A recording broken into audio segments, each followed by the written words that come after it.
questão dos processos contra o Trump. Até esse momento ele está podendo ser candidato, tudo, mas assim, em algum momento isso pode mudar? Como é que está esse cenário hoje?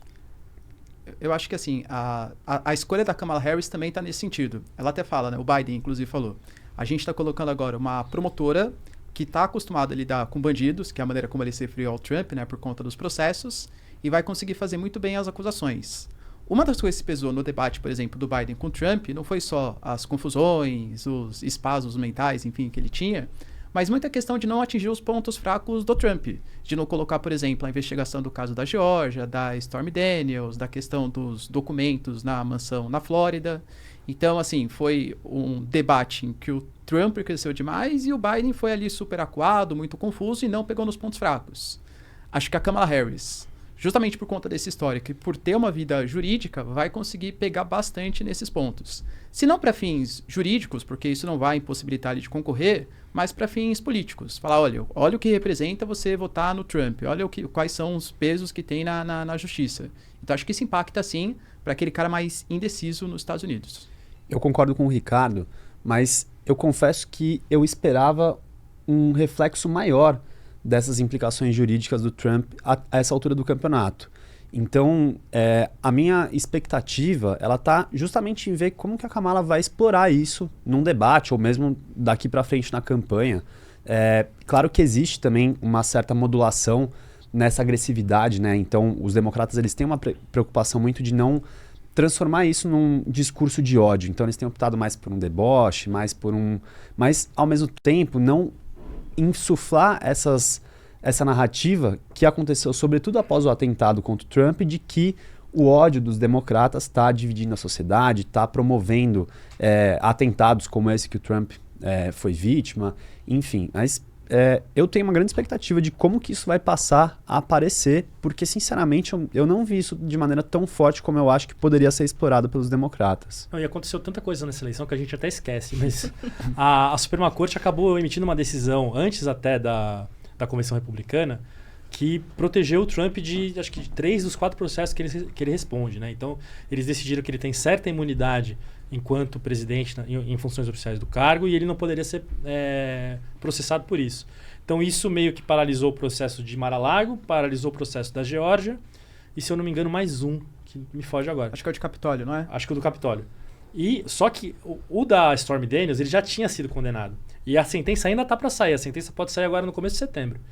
Então, a grande questão é, o juiz do caso da Stormy vai falar assim, não, olha, como tem provas ali de quando ele era presidente, o caso está anulado, ou ele vai falar, ó, essas provas que apresentaram no júri são válidas e a gente vai condenar o Trump a X anos de prisão. E se isso ocorrer? No limite, ele pode até assumir a presidência da cadeia. Não tem nada que impeça. O Vitor pode falar melhor. Acho que é um caso tão inédito que a gente também não sabe o que vai acontecer, né? Então, é isso. Será que vai se eleger um presidente que está preso?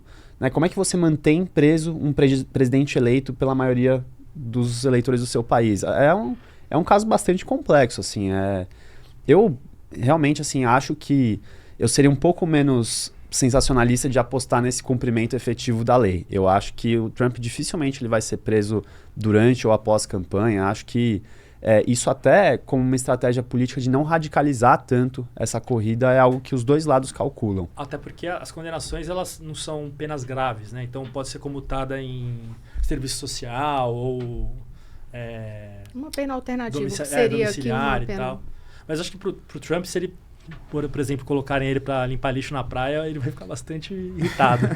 Por outro lado, isso não pode trazer mais popularidade para ele, aquela coisa do vitimismo. Antissistema.